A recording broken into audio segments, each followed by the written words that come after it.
Hello বন্ধুরা, সবাই কেমন আছো? আশা করি সবাই ভালো আছো। চলে আসলাম আমরা সিমলাতে। সিমলায় এসে আমরা এখন যাচ্ছি সিমলা কালীবাড়ি। তো এখানে এসে একটু মাকে পুজো দেবো বলে তাই জিনিসপত্র একটু নিয়ে নিলাম মায়ের জন্য। তো সিঁড়ি দিয়ে উঠতে হবে। আর এখানে আরও দোকান আছে, দেখো চারিপাশে। এই যে সিমলা কালীবাড়ি। তো আমরা এখন কালীবাড়ির মধ্যে ভেতরে ঢুকছি। আর অনেকটাই উঁচু। আর সিমলা কালীবাড়ি মন্দিরটা হচ্ছে ঠিক আমাদের হোটেলটার নিচেই। তো আমাদের বেশি একটা হাঁটতে হয়নি, কিন্তু যেহেতু একটু চড়া তাই জন্য একটু হাঁটতে হয়, কষ্ট হয়। তো তাও আমরা গেছি। আর এটা হচ্ছে কালীবাড়িটা দেখবে কি সুন্দর বাংলায় লেখা আছে। যে করেছেন সে হচ্ছে বাঙালি, তাই জন্য আরও বেশি ভালো লাগলো এখানে এসে। এই হিমাচল প্রদেশে এসে একটা বাংলা, একটা ঐতিহ্য, বাংলার মন্দির আমরা দেখতে পেলাম। দেখো এখানে লেখা রয়েছে ফটো তোলা নিষেধ, এটাও বাংলার লেখা। তাই জন্য আরও বেশি ভালো লাগছে। যেহেতু আমরা বাঙালি, একটু অন্য জায়গায় গেলে বাংলার একটু কিছু সংস্কৃতি বা বাংলার কিছু একটু দেখতে পারলে আরও বেশি খুশি হই। তাই তোমাদেরকেও সেটা একটু তুলে ধরার চেষ্টা করলাম। আর এখানে দেখো আমি ভুল করে এখানে লাইন দিয়ে দিয়েছি, ভেবেছি যে এটা মন্দিরে ঢোকার লাইন।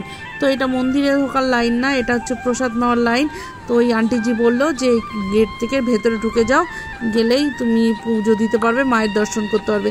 তো আমি একটু নমস্কার করে মাকে, মন্দির নমস্কার করে মায়ের দিকে গেলাম, মাকে নমস্কার করলাম। দেখো মাকে।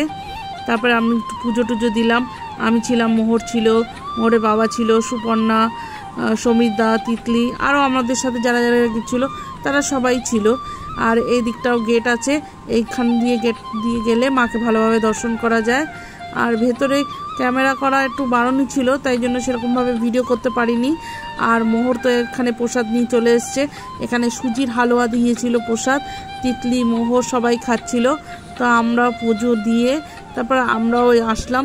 এসে আমিও প্রসাদ নিলাম, মোহরের বাবা একটু প্রসাদ নিল। আর এখানে প্রচণ্ড পরিমাণে হনুমানের উৎপাত। বুঝতেই পারছো, পাহাড় যেখানে সেখানে হনুমান তো থাকবেই। তো এখানে দেখো সবাই প্রসাদ দিচ্ছে, হালুয়া প্রসাদ দিয়েছে, সুজির হালুয়া। আর প্রসাদটা দারুণ খেতে ছিল। মানে প্রসাদই হয়। তার মধ্যেও আমি একটু বলছি, কেননা পুরো গাওয়া ঘিয়ের গন্ধ, মানে এখনও মুখে আমার লেগে আছে প্রসাদটা। দেখো সবাইকে এক হাতা করে প্রসাদ দিচ্ছে, খুব ভাল লাগছিল প্রসাদটা খেতে। আর সুন্দর, এখানেই কড়াইতে করে তৈরি করেছে, এখানেই প্রসাদ দিয়ে দিয়েছে। আর প্রত্যেক দিনই দেয় এই সিমলা কালীবাড়ি মন্দিরে। দেখো মন্দিরটা চারিপাশটাও খুব সুন্দর করে সাজানো গোছানো। আর দেখো হনুমানগুলো কীরকম উৎপাত করছে, মানে তোমার হাত থেকে প্রসাদ কেড়ে ওরা খেয়ে নেবে, তোমাকে সাবধানে থাকতে হবে। হ্যাঁ, এরকমই ব্যবস্থা। আর চারিদিকে সবাই লোকজন। আর দুপুরবেলা এসেছিলাম আমরা, এই যে আমিও প্রসাদ নিয়ে, আমার মোহরের বাবাও প্রসাদ নিয়ে বসে আছি। আর ভয় লাগছে, পিছন দিক থেকে হনুমান এসে যদি থাবা দিয়ে নিয়ে চলে যায় তাহলে হয়ে গেল গল্প। হ্যাঁ, এখানে বসার সুন্দর ব্যবস্থা আছে, হাত ধোয়ার ব্যবস্থা আছে। মানে টোটাল মন্দিরটা খুব সুন্দর। তোমরা যদি সিমলায় যারা আসবে তারা অবশ্যই এই মন্দিরটা ভিজিট করো, সিমলা কালীবাড়ি খুব সুন্দর। তারপরে তোমরা মল রোডে যাও, তার আগে কিন্তু এই মন্দির দর্শন তোমরা অবশ্যই করো। আর বিশেষ করে বাঙালি যারা আছো তারা অবশ্যই এসো, তোমাদের আমি মনে করি তোমাদের অবশ্যই ভালো লাগবে। তো দেখো আমিও প্রসাদটা খেয়ে নিলাম, খুব ভাল লাগছিল। মোহরকে বলছিলাম খাবি, মোহর বলছে তুমি খাও, আমি খেয়েছি। তো মোহর আর খেলো না, মোহরের বাবা একটু খেলো, খুব ভালো লাগছিলো। যেহেতু আমরা লাঞ্চ করে গেছি, তারপরে মন্দির দর্শন করতে আমাদের আজকেরেই পৌঁছেছি, আজকেরেই আমরা সিমলা কালী মন্দিরেই চলে এসেছি মন্দির ঘুরতে। কত সুন্দর চারিদিকটা। আর প্রচণ্ড হাওয়া দিচ্ছিল, ভালো লাগছিল বেশ।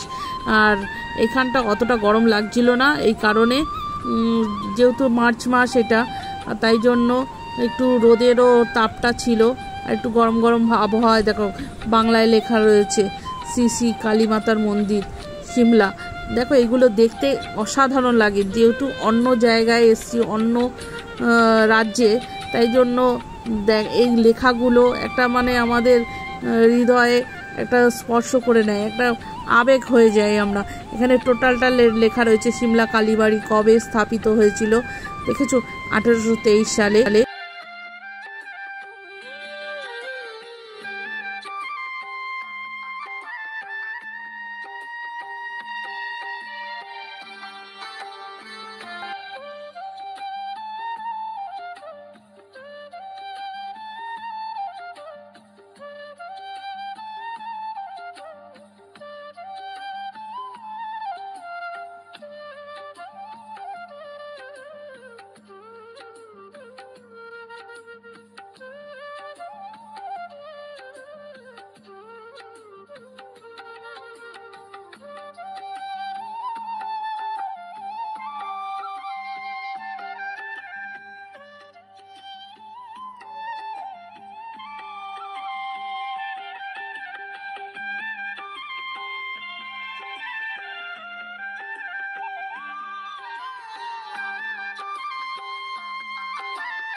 তো বন্ধুরা, ভিডিওটা ভালো লাগলে লাইক কমেন্ট শেয়ার করবেন। টাটা।